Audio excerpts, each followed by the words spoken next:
pour ce grand retard, parce que nous commençons directement à notre rubrique sujet du jour avec notre invité qui est là, M. Antoine.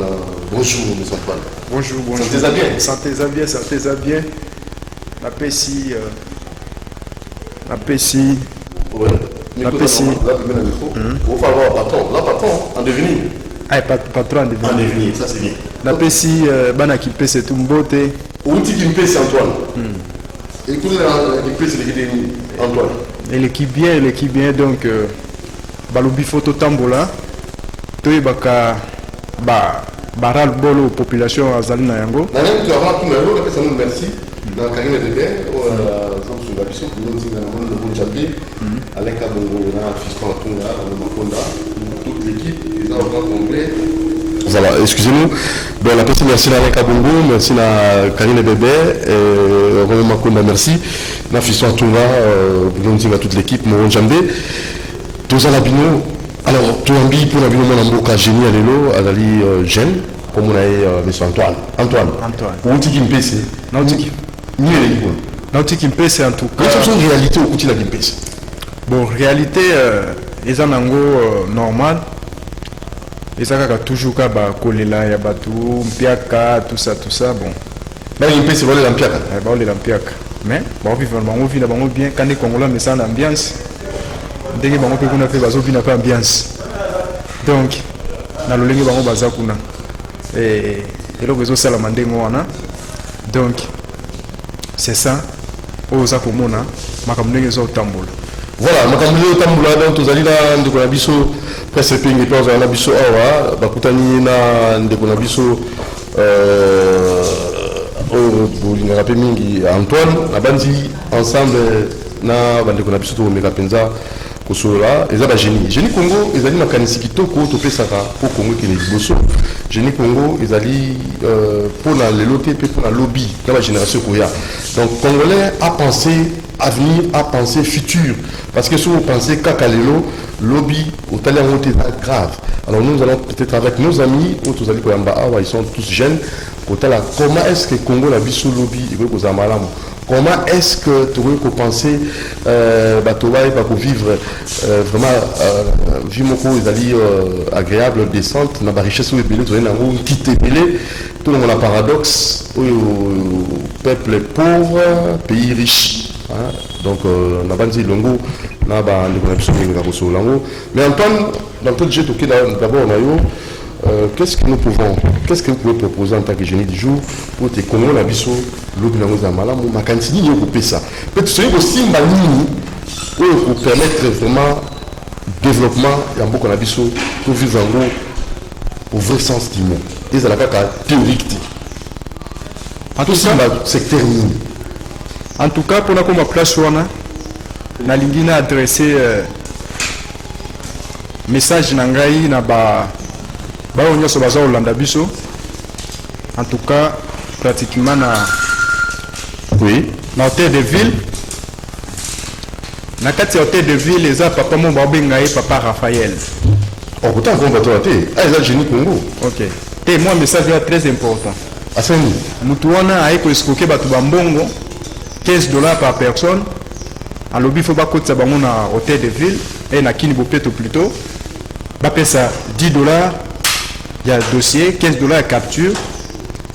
Mais nous avons qui des initiatives, il y a des hôtels de ville qui ont vérifié. Nous avons numéro 1, il y a Kini Bopeto, Aïbi Singa Lobby, il y a Mbongo. Une affaire à 800 personnes. Il y a Mbongo, Mbongo est Kenango au Félé. Mais c'est ce que bateau va faire à répondre à lobby. Tant que va faire bateau na Mbongo, va faire tout.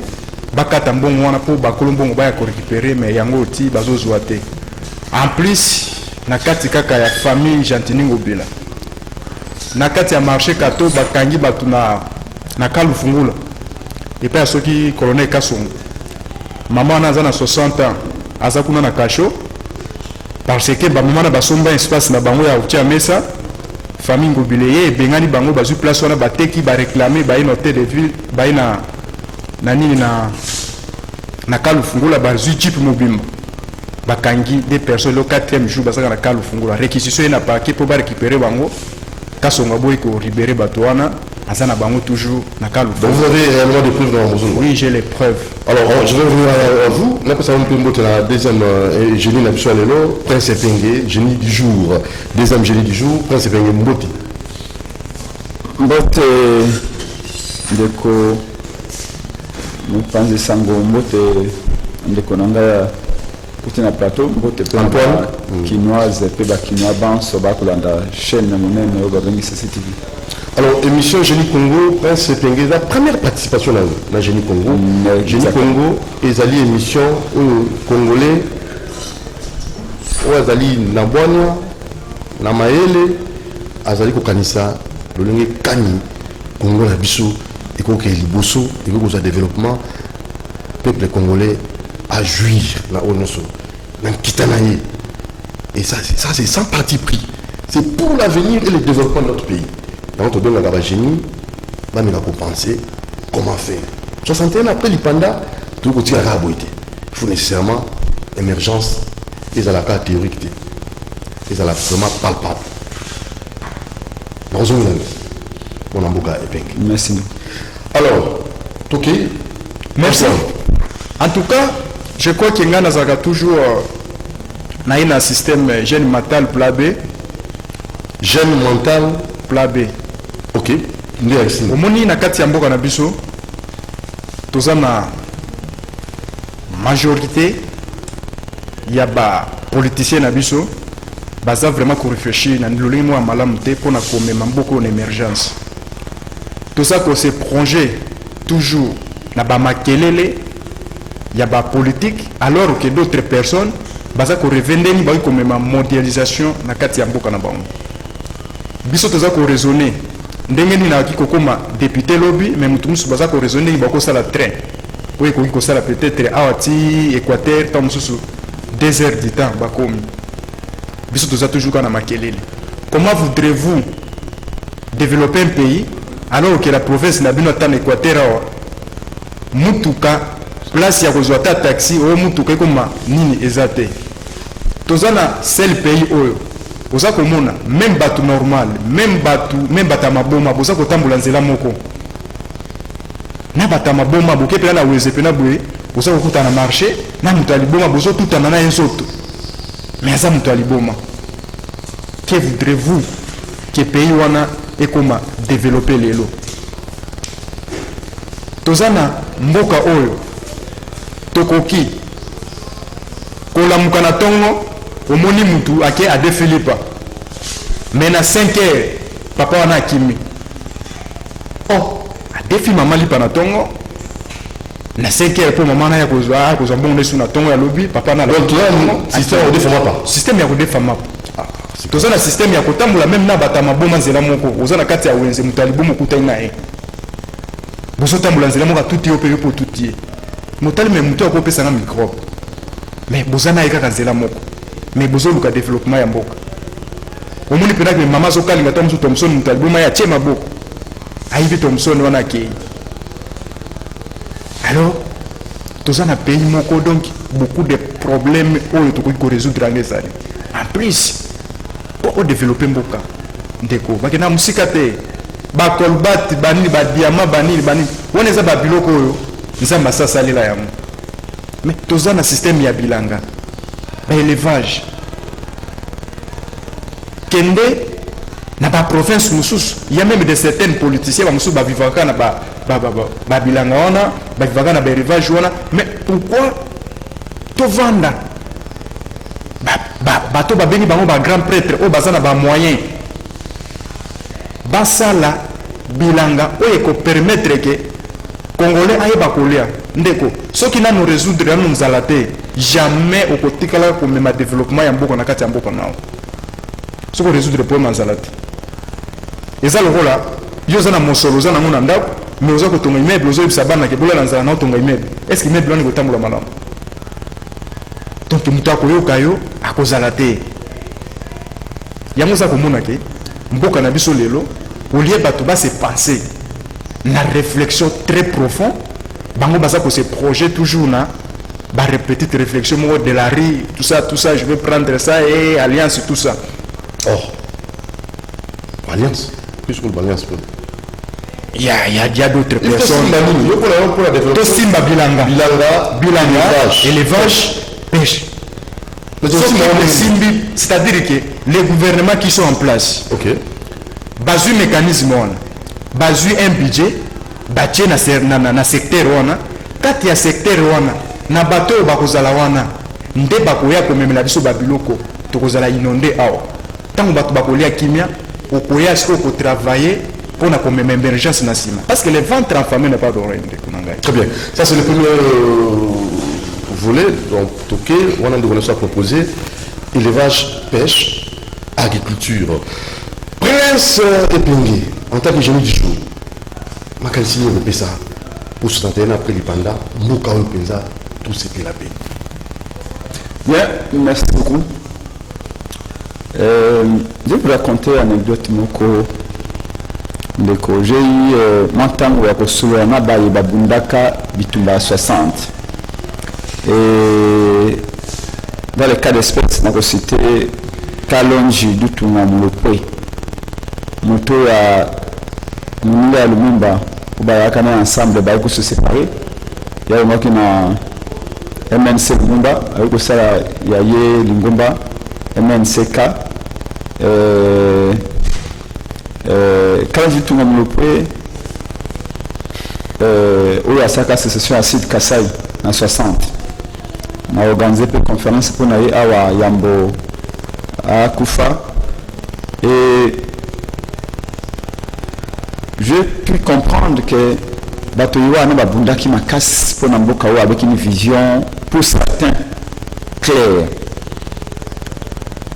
Mais tant qu'on a comme on a que après tout le monde 60, on va bundi pour qu'on arrache les pandas et pas bamidele.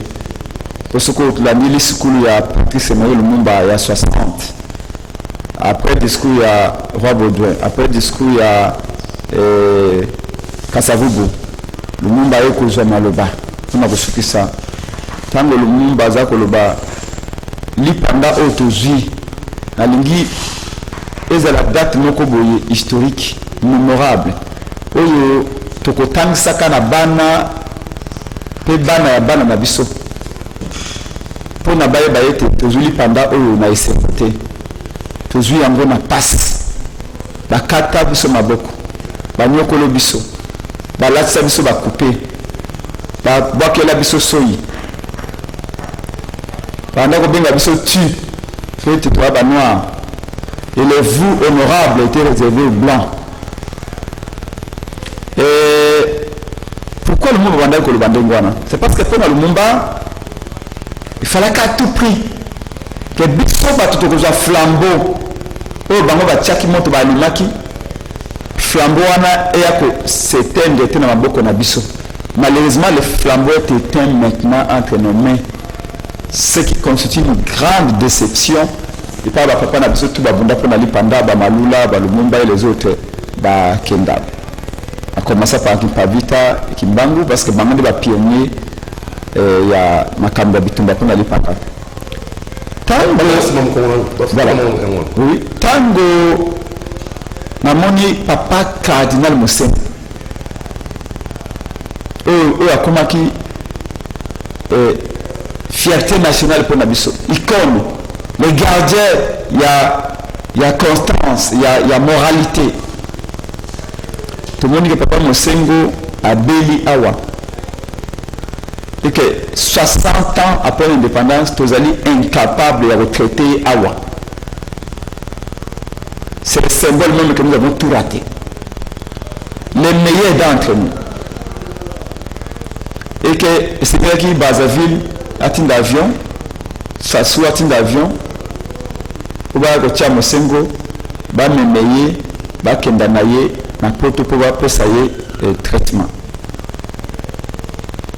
Mais pourquoi Lumumba, Kalonji Tunga Moulopoe, Bamalula et les autres pensaient qu'après Bakasavubu, que tous ceux qui Julie Pandawana, nous allons retrouver la capacité, comme dit le professeur Joseph Kizarbo, le Burkinabé, les penser par soi. C'est-à-dire que to réfléchir par biso moko on a bengango théorie ya tropicalisation ya raisonnement parce que science la science est un discours ouvert, révisable, inachevé. Science c'est la mototé. Science c'est la couleur ya continent où ya étudier ou bimisier. Science c'est la couleur ya continent où pays où ya outil. Yango moni na Égypte babimisa kape science na yango. Mais bato bautaka Grèce baye kozapenda ba science bakei nango pa na bango baye évoluer baye komema na ndenge na bango. Donc comment est-ce que si le plan scientifique tous en a degré zéro? Pas d'avancée, pas de recherche. À qui la faute? Comment faire? À qui la remédier? À qui la propositions? À qui la faute? La faute concrète. Voilà. Premièrement, la faute revient à 90% aux politiques. Donc là, j'aimerais nous sommes. Oui. Et 10%, je veux dire 70% aux politiques, 30% au peuple. Parce que 70%. Parce que 70% faut être aux politiciens, 30% faut être pas à la population. La nation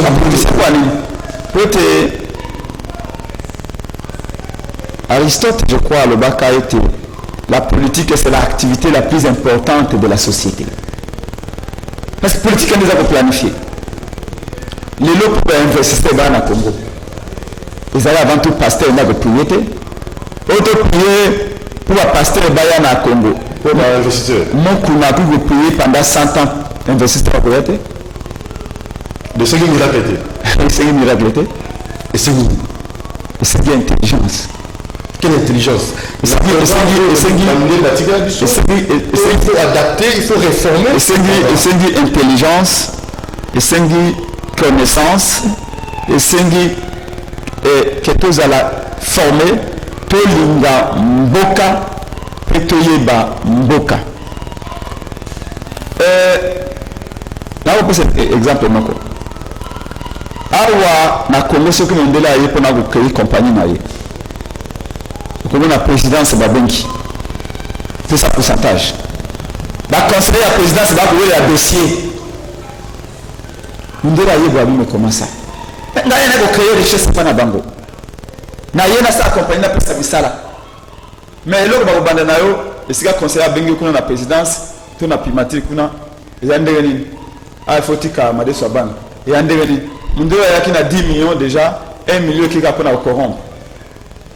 À quel côté l'administration kuna pour mon candidat à créer cette société ça va payer monsieur Suko pour nous créer société et ils auront 7 heures du temps 7 heures donc année du journée créer société nao maintenant comment il y a beau sali 3 mois vous allez continuer à faire un bon administration société au créer en côté parce que si quand on kende pesa ngai pesa boy signature boy ce qu'on a au pesa bon côté va vendre le dossier nao au yaka au ministre n'est pas encore là au le ministre est occupé.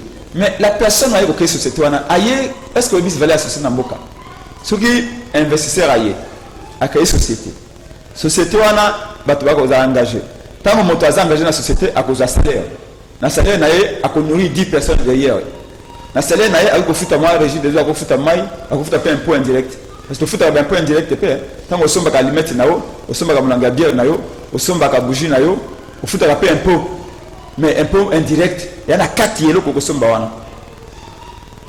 Donc, c'est-à-dire que quand l'administration est lourde, quand l'administration est très manœuvrière, et l'administration est corrompue, moyen est incité la société à réalité. Les gens fuient. Mais quand l'administration ne marche pas, donc il y a un problème sérieux. Mais bien sûr. D'accord, peut-être que la Belgique, ça a plus d'une année. Le gouvernement a quitté. Mais ça a été géré par banane. L'administration. Tout le monde a secrétaire général. Il y a quand même un peu de la Tolobaki. Nanga Azali Moibi. Nanga Isengé place dans les Boloko. Balongola Nanga. Na tête à Seni. Nanga le bité bon zone à longueur dans la projet Tobino. Il y a un secrétariat. Il y a un secrétariat na Seni. Il y a un secrétaire exécutif national.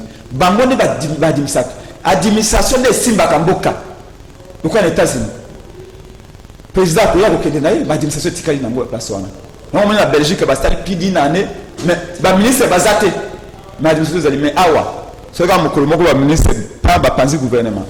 Donc, ils allaient paralyser totalement. Déjà parce que, les agents de l'État sont mal payés. C'est ok, le secrétaire général de l'administration, ça salaire va besoin. Pourquoi ils sont mal payés? Les pays pauvres ou il y a un autre problème? Bon, c'est une sous-question. Je suis en train de vous démontrer pourquoi les pays ne marchent pas. Pas les politiciens. Par exemple, les lots. Si tu as la Moka, dans Congo, et dès que tu as la contribution, tu as un projet commun, nous avions dit ceci. Il faut qu'on réforme la fiscalité. Parce que, au moment où par exemple, exonération, par exemple, que yo on fait ta taxe qui 10 000 francs, à partir de là on fait ta taxe 500 francs. Il y a une exonération on a dégrèvement on a et cause ça peut pas mesure incitative et investissement. Par exemple mondela ngaya aw na ba compagnie ni balaya ko tia na Congo aw. Mais mondela ko banga ba manœuvre ba taxe de kebeli douane les ali cher etc. Qu'est-ce qu'on fait? On dit écoutez mondela yaka na ba compagnie na. Et si ka batunyo so ba futaka $10,000 par mois, yo ko bando futo be $3,000. Pour parce que penser que l'avantage de la compagnie na Congo, ils allaient me rigoler quand même un impôt mondial à foot. Tu vis par exemple impôt sur le revenu. Bando futo par exemple peut-être 5%. Parce que ce qui est ailleurs na Congo awa. À que par exemple la société à qui on a bandaka. Ayo ko tonga peut-être na Kasai. Na ba Congo na bandu. Et que peut ça ba na Congo bebele misala. Donc tu peux perdre impôt et tu favoriser la Congolais base à misala. De toute façon, ils ont le quoi te perdre la gauche, mais tu gagner la droite, que les chaos te perdre la gauche.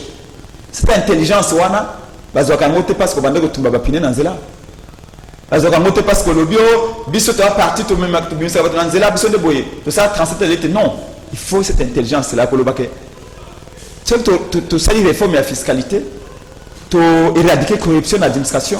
Tu as incité par Mindele Baya. La question que tu as raté, pour Nani na Rwanda, Lelo, tu as le tourisme.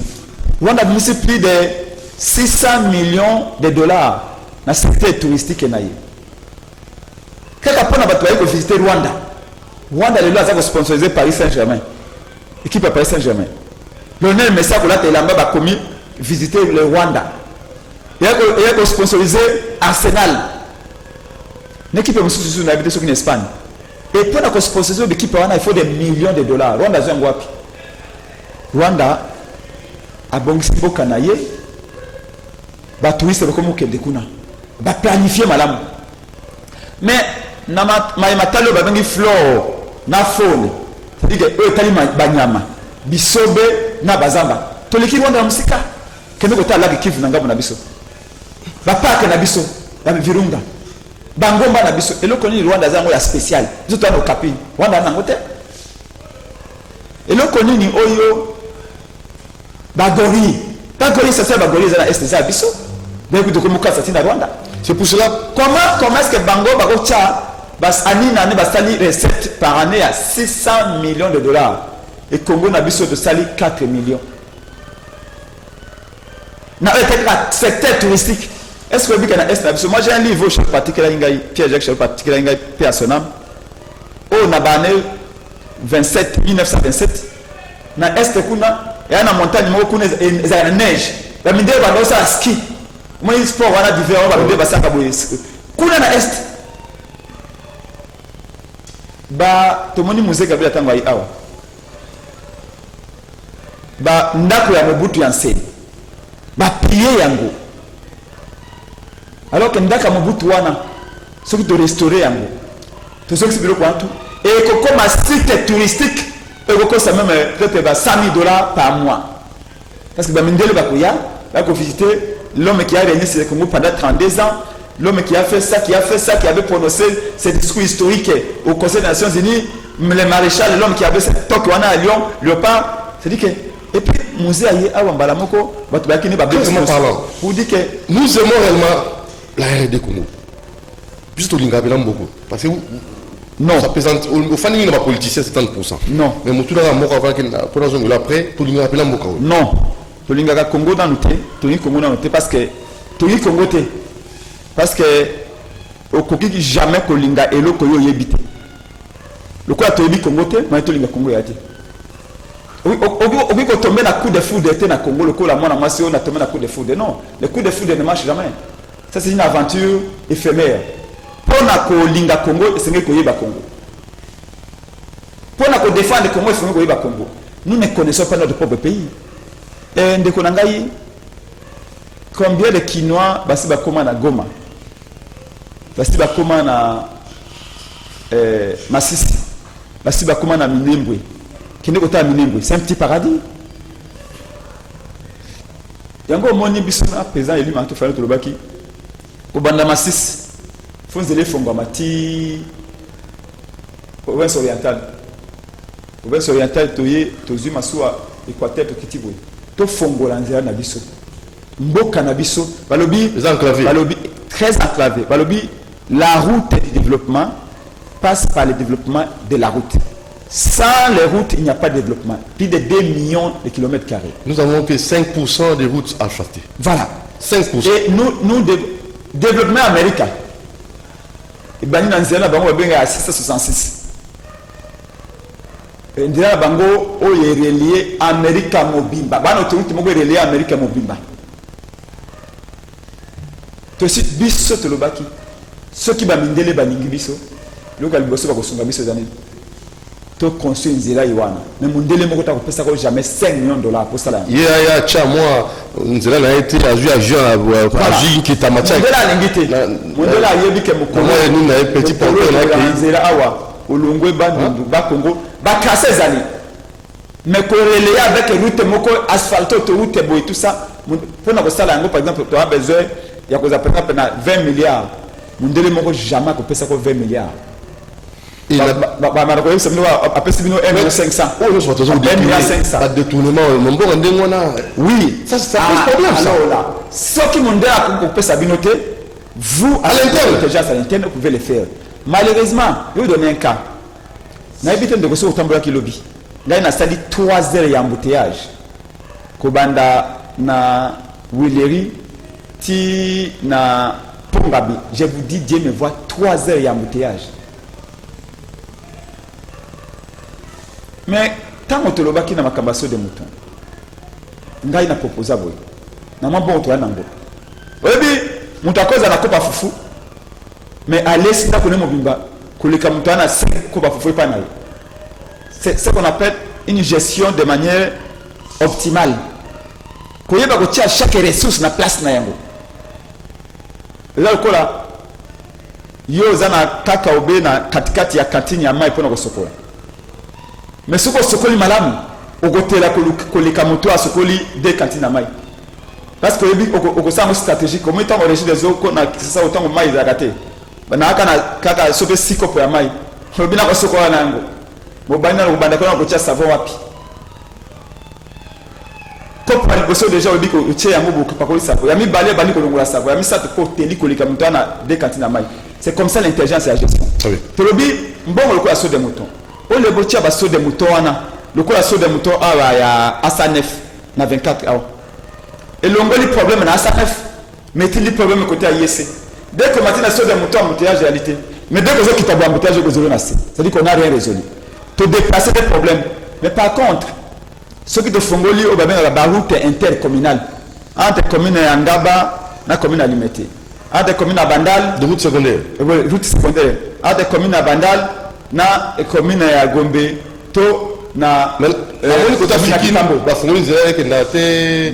on a fait jusque là je crois 800 mètres et c'est toujours les travaux sont suspendus donc il faut que fongola ba voana mais il est exemple na ngosukula na ngozanini omoni route ya Sifoko ebinza Sifoko utasimita Sifoko nzira moko ba route Kulumba route wana normalement za prévu elonga na Kulumba wana na eleka na sima bekatifu na masina te ebima na Kingabwa est-ce que tu te racontes batu baza koya na aéroport nzira boulevard suka mteyaje hakuna route bokoti siko na route wana Kulumba wana na Sifoko wana bokoti na ngobo lekina sima bekatifu c'est-à-dire que on est dans nzira moko na côté ya Tchangu tokomi na denzela mbongo babwaki na so de mouton inga ko sisa nzela wana toutes les deux bandes bien payées tina Kingabwa ngomo na problème embouteillage ba moko esili mais le coup l'intelligence c'est qui mabe politicien et là tout le monde a bando la politicien ingaki Vital Kamerhe tanga avec Félix Abino le coup la pouvoir te zui la congolais ba que tu as qui lutter oh et je dis s'il vous plaît non je suis très méthodique pourquoi tu as qui lutter la science politique ba tant ça vous coup moko ya application ya politique publique. Un politicien les politiciens construisent des ponts là où il n'y a pas de rivière. Biso va l'accepter ce babi à votre nganzela. Et c'est que votre nganzela que nous la population ywana. Et le connu bwana mona bo senga mingi pa na bino awa. Oh léo kende boyo, moi je suis ministre, moi je suis béton. Na rotia la bino soda moto awa. Non. Peut-être la population a besoin de soda moto té. On a besoin de maille bima na robinet na bango. Donc, mbongo kotia la soude de moto, et est-ce que ça mbongo ya pamba, alors que ça au robinet, population et que ça l'a soulagé. C'est comme ça que je dis que les lots, nous surtout tout ça l'économie moderne, batangue la kanayango. Oh, na botami moi na ancien politicien, té, ba il takamayele comme telle expérience comme telle té. Et sengeli autant à kelas, oye kulayango, oye bango. Et donc, dans sens wanande de kolonangai awarobaki, ba politicien tu as la responsabilité mingi, ce qui mboke baby. Parce que tout le monde a intelligence, on a nommé des gens, si base de militantisme, na loyauté. Mais pas la population pour nous ces années. Pas la population, parce que la population congolaise est tolérante, elle est passive, elle est négligente, elle est laissée aller. Politicien qui est bambongo, à boti capacité, ba yiba na bango et tali bisoté. Population a besoin que les par exemple, ba enseignant ba payé. Mais comment expliquer que ba ko bimisa 30 millions de dollars pour recevoir la député de Jeep, la députée a déjà 10 000 $ par mois. Mais ce n'est pas payé. Le médecin va payer. Papa n'a besoin d'un cas. Il va avoir retraite 10 000 francs de Konangaï.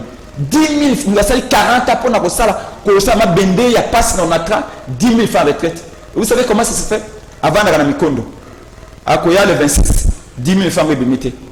À Koya, le 28, 10 000 francs de limité. À Koya, le 30, 10 000 francs de limité. À Koya, c'est les 6. En détail, on a transport déjà, ça a dépensé 6 000 francs. Le on a entré au moniteur, on va marcher dernièrement, on va bêter, on va faire la police à Félix. Donc pour dire quoi? Que la population a trop, a côté que la politicien tant. Or, on a pas trop de politiciens dans la population. Moi, Macron a sali réforme. Tant on a dit que réforme est simbité, la population a marché, a sali. Macron a dit na sali pardon. Abino na sali réforme, mais on est simbité. Bolimbi sangai, natiki. Le coup, on a makambo ya ram. La population a les à la ram, non? Mais au moins, pour la distraction, la meilleure façon de peuple à bosser dans la Camboyaram, la meilleure façon de peuple à bosser dans la Camboyaram, c'est de créer histoire. Oh non! C'est pour la commune Kabila. Oh, vous dites que nous, les politiciens, ont la responsabilité de l'échec Oyo. Les politiciens ont la responsabilité de l'échec Oyo, mais la population n'a pas la responsabilité. Mon collègue population, ramène les locaux, bon, on a besoin de par lobby. 206 millions de dollars au Congolais, Ram et Zonga. Les populations ont 2 jours, 3 jours, 4 jours après à Bossani Naye. Et donc les politiciens sont sous pression. Pourquoi ils sont sous pression? Parce que les bêtises balingui, comme si on a régime à l'hôpital. Oh, le but va vous montrer la vidéo. Oh, Nani Boye, Abimaki Boye. Oh, Boye, fallait la commune Kabila. Et voilà tout. Eh, bon, tu commune est. Donc, Bossana Mona, 3 ans, mon bimatolique, c'est encore à l'hôpital, dans la rivière. Et un pays ne peut pas avancer comme ça. Alors, M. Antoine, on va revenir pour conclure avec Epenge. Tu peux jusqu'au Tango. Génie, aux autres pays, pour le développement au Congo, pour l'avantage, il y a parti politique sont paralati. C'est pour les Congo d'abord. Oui. Merci. Nayoki Ndekonanga, presse Epenge à lobby, Kulutu, Tolandakami, Nabaitando Ike. En tout cas, pour Nangai, pour un pays, oui, bon, il y a un pays. Pour se développer, jamais il peut se développer dans l'étranger. Il faut que les Congolais, les pays, parce qu'un jour, les étrangers vont fermer la société, le pays n'a pas tombé en faillite. Il faut que tout les Congolais travailler en synergie. Y compris même des politiciens.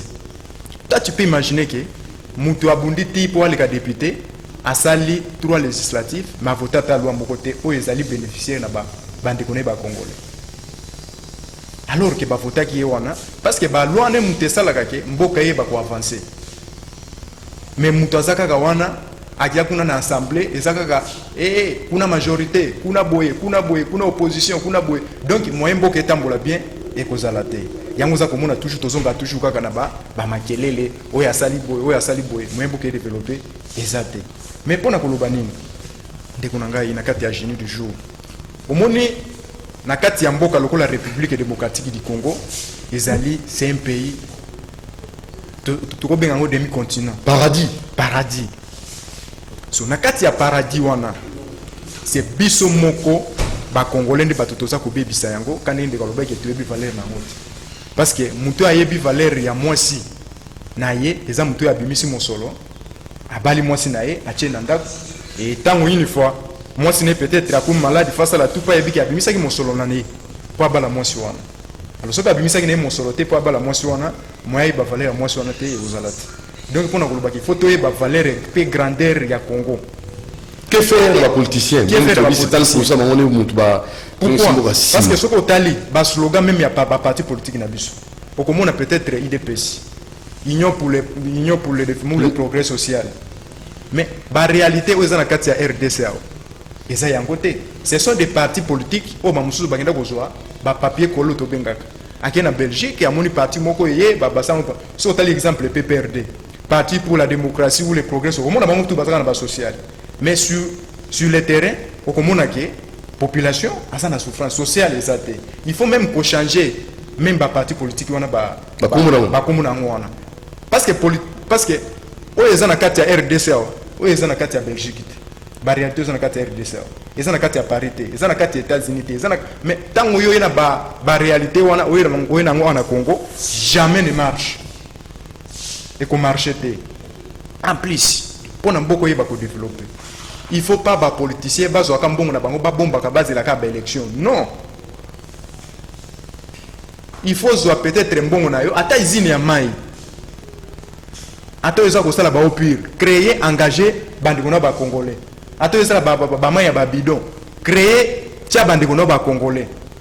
Mais il y a besoin bon nayo. Achena libenga. Donc eux ne réfléchissent qu'à rapport à l'élection. Ndeni ba ko zo pouvoir. Pour bailler na pouvoir wana, pour bailler à kosala nini, bailler kotonga parler na. Jamais un Congolais, jamais un politicien, ministre, à côté na kati ya kibokonzi abimisa kotonga ndako. Azate. Bafuta kaye non? Ndeko, bafuta kayeti. Azoka pe ba prime na ye. Mais ya tongi parler. Tango ya longo na poste wana, na natikali perda, c'est la population muto ya voter qui. Alors la population doit faire quoi? La population muto a voter qui. Yango même accompagner le développement Mboka. Il ne faut pas accompagner le développement Mboka, non Kolanda, parce que Mboka est au limite de distraction. Kolanda va boutir bango T à zéro. Alors que la population va se retrouver dans les Français, dans les minés. Pour développer Mboka, il faut même député. Ce qu'on commis député, ce qu'on continue à faire la loi, tout le monde qui est incapable de faire la loi, mandat, production parlementaire. Vous êtes incapable, oui, au sali, et l'okoyo. Ata moi petite entreprise moko boye o bano betelanga ta tolo talanga na zalaka yango moni même nazwaka même exemple ya nani ya ntingi pululu asa parmi ba politiciens o basala moi mbongo na yo ya maona o falaka tonga hôtel na ye abano kozwaka ta 10 000 francs par jour mais azu yango atonga école tiens un peu gratuit pour ba aveugle pour ba bato ya pasi baya l'école wana baya kokota baya kosala ba albinos maintenant ba albinos baya kozwa gratuitement enseignement gratuitement enseignement banda ka kala yemta banda yango ayepe wana suki wana te aye kosala auto école pona apesa bana formation pour bana wana baya ba misala pour baya kokoma peta musu ba chauffeur pe ya ba. Alors la 2150 tozana nani ya mboko vision 2150 tingi kulusa banda ko accompagner ngo en 2150 dezo mona mboko tozane na 2150 yango tolobaka tozane jeunesse yango politika yango tozala tengai dudu montiri très épingé Antoine tozala yango moni même biso tozana leader na biso ya jeunesse ngai pe na sape leader pe na kwena ngabo yemingi aza grand prêtre po ya yebani pona koloba nini biso na kati ya politique na biso ya jeunesse il faut que ça la politique ya perceptive Côté l'avenir. Côté l'avenir. Perspective d'avenir. Perspective d'avenir. Mais politique, wana ezalakate. Balobaka na biso kaka bino ba jeune vous avenir à lobby. Quel avenir que vous préparez demain pour na biso ko accéder bino. Alors que sur le terrain, vous savez comment il faut pas politiciens ba accompagner jeunesse wana bala kisabango modèle de gestion ya mboka bala kisabango ndenge nini mutu akoki kozala na bolingo ya mboka na ye ndaye bamboka na ye aye bamboka na ye na kitamboka na ye ndenge nini pe mutu akoki kosalela mboka na ye. Vous savez comment mutu akoki koservir mboka na ye ndenge nini un vrai Congolais akoki kosala nini pour na mboka na ye ekende liboso. Voilà les vraies questions. La question primordiale. Alors, on a invité pendant ceux qui savent peut-être le numéro de téléphone. Oui, pendant ceux qui savent le numéro de téléphone,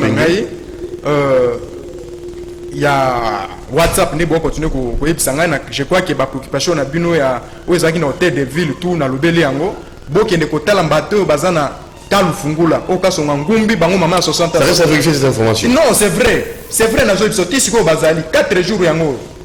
Même avant na le cas wana soli na famille wana. Votre ok, votre numéro de téléphone. Numéro de WhatsApp 0900 48 91 77 0900 48 91 77. Beaucoup de WhatsApp toujours ne continuer au komelanga wana. Je crois que tout ça là fort pour biso ba jeune tous a escalier na bangote pour na ba marche pied.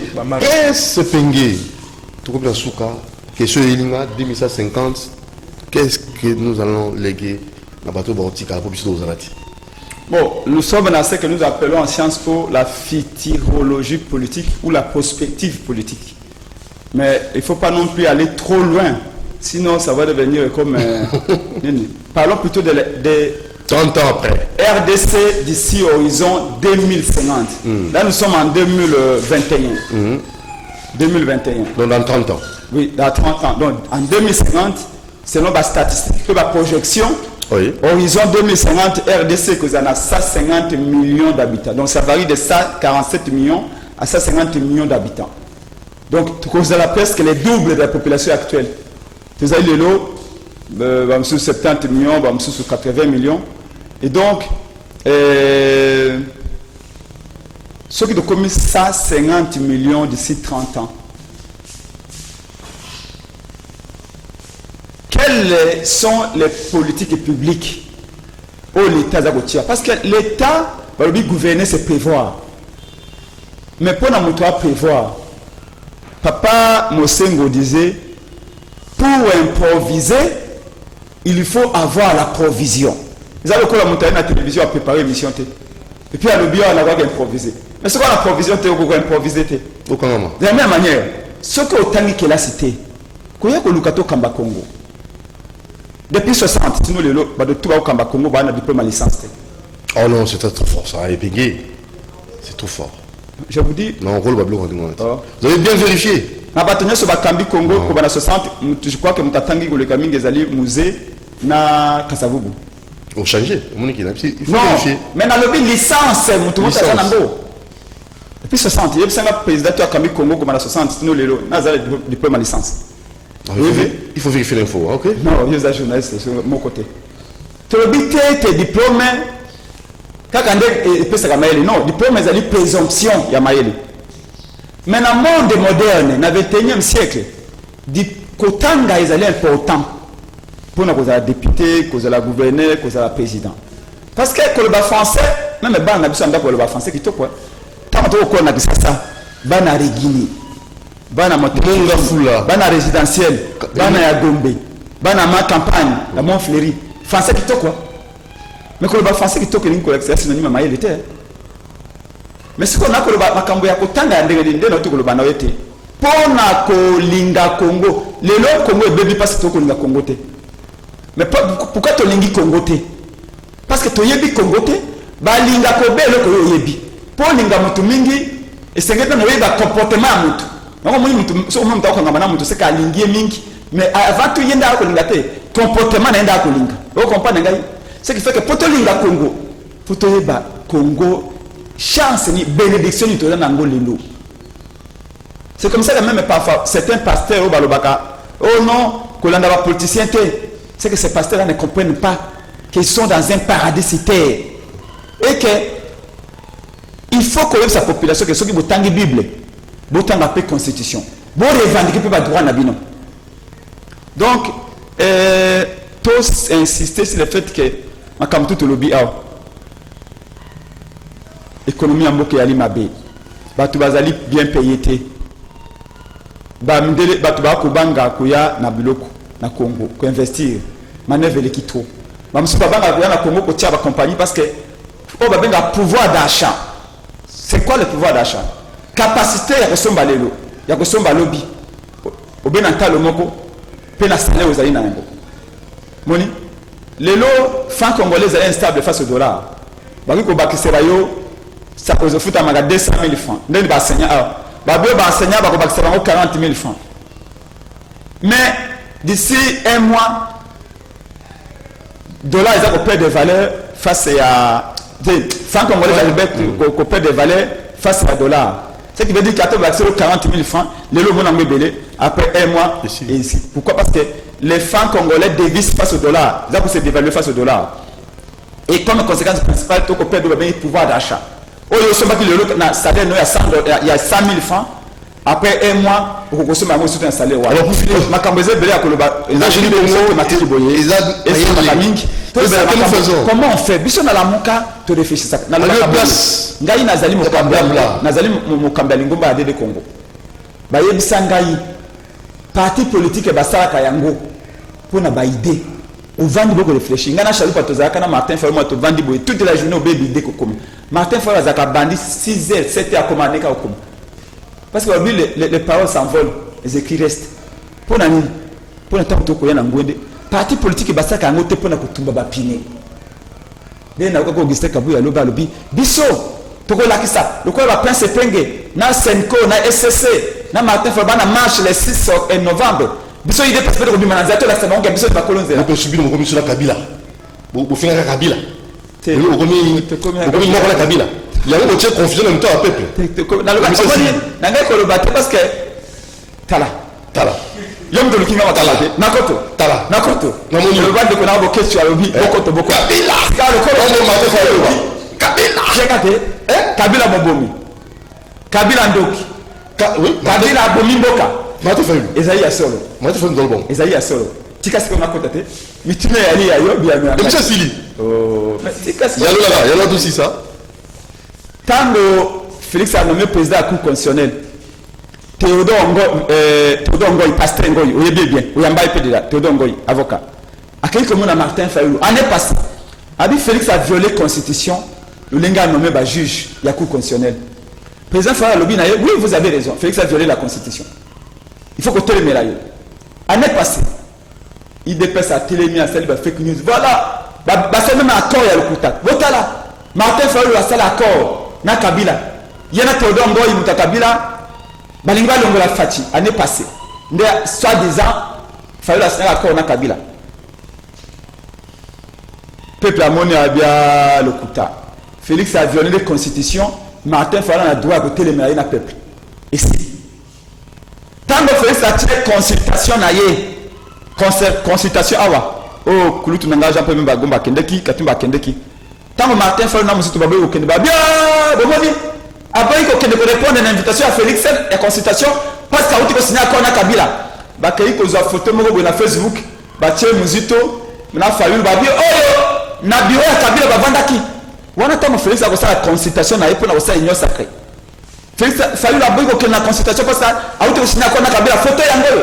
Pour il dépasse dans le Kouta, il dépasse même maman dans le Kouta, le Kimo qui les banda. Mais plutôt autant là où le bas quitte. Yoka nanga sukisa tout ça te.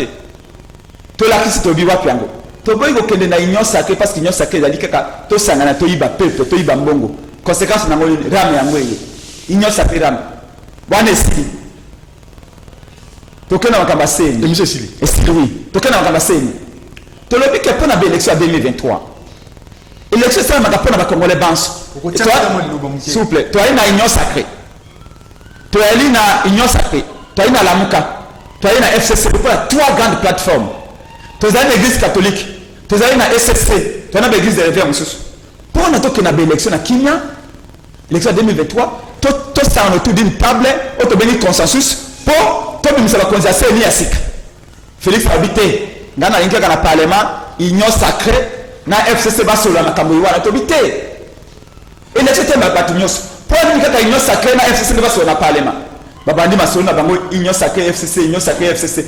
Tant le symbité FCC a bimi libanda. Église catholique a bengi biso. Tokei na Senko. Église catholique na église FCC a bengi biso babi. Toi arrêtez Félix. Kadima azali moto ya Félix. Toko ndima na CNT. Toko tayi kobo ya malonda kwa zaki moto ya Kabila. Lelo kadima za moto Félix. Toko ndima ete. Boya pembeni na biso ba ecclesia to bunda bitumba. Bloc patriotique ezali basango. Non, bloc patriotique ezali appel ya président Fayulu. Mais eloko que ça masikoyo ezali basangonde. Ba communiquer tout. Même on calme côté secrétaire de ville. Ya marche à l'E6. Voilà ba côté sango. Ezali basangonde ba côté sango. Église catholique na église E6. Je suis pour vous dire que maintenant tant que le but ba catholique ba bengi biso ke ikuna ndana tuli mutuna na catholique. Na sango ba bisango. Bo bengi si biso abo bidon to bi mananzela l'E6. Toto me kadima. Mais to yaba to moni bato ya Katumbi. Et bato ya Katumbi bazali union sacrée. To moni bato ya FCC. Bato ya FCC oyo les 10 ya moi oyo. Bazala ki na discussion na bato ya Félix ya union sacrée na parlement pour ba désigner ba candidat. Mais ba yesu ko sa nini awo. Sango alobi na ngabo. Sango ya prêtre ya église catholique.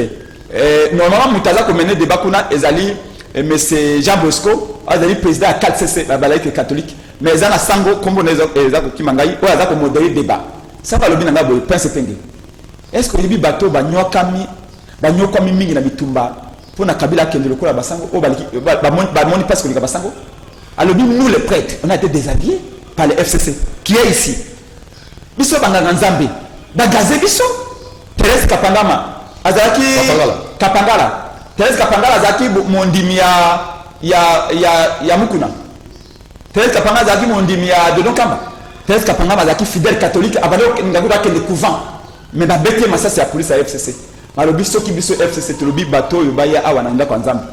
Apesinga apesinga exemple. Alobi yo soko ye na ecclesia awa. Et que tango koti boye omoni mbanda na avandi pembeni. Okoloba na sango que sango kata lo sambo mbanda bi man église ecclesia va to continuer. Abi l'église n'a pas d'état d'âme.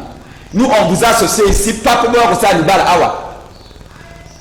To bengi bino awa omoni bato Katumbi, omoni FCC, omoni bino lamuka, omoni lucha, omoni bamsus, omoni église catholique biso moto zali, omoni CC. To bengi bino aka pour l'objectif moko.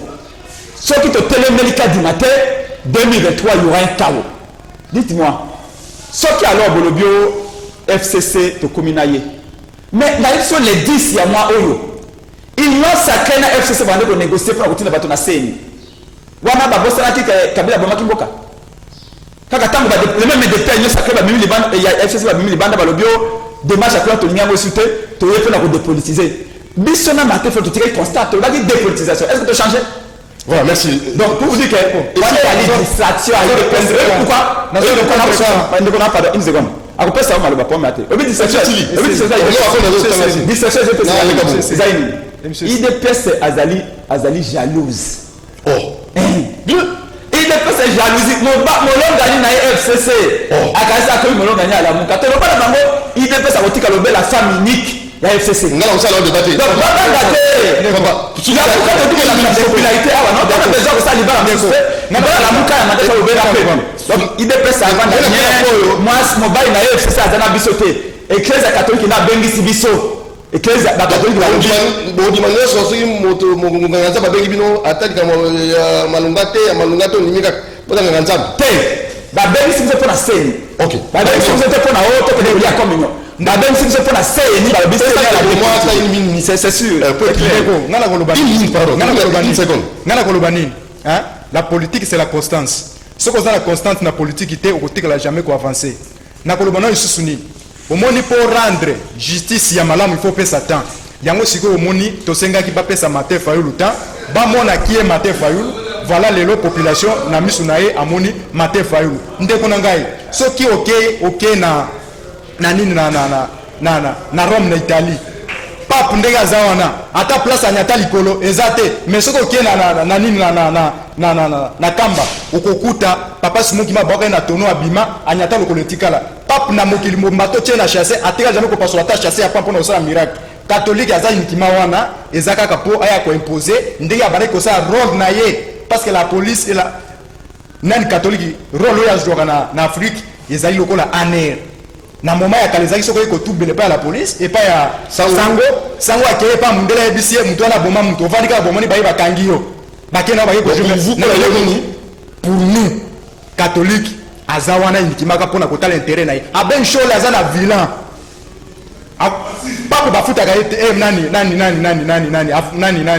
ambongo nani te Rome te nani sango bafutaka ye te mais batuna biso abenshole azwi mbongo ya kotonga bavila wapi wapi côté ya kingasani monsieur Sili en tout cas j'ai dit qu'on spécialement tofungaki brèche oyo pour daki actualité makasi prochainement tokokuba na kotala comment développer mboka na biso merci na Karine Bébé Moro Njambe Alain Kabongo Romain Makonda merci na Fiston Atonga Bruno Msinga Doudou Monti vous aime beaucoup bon début de week-end à lundi ciao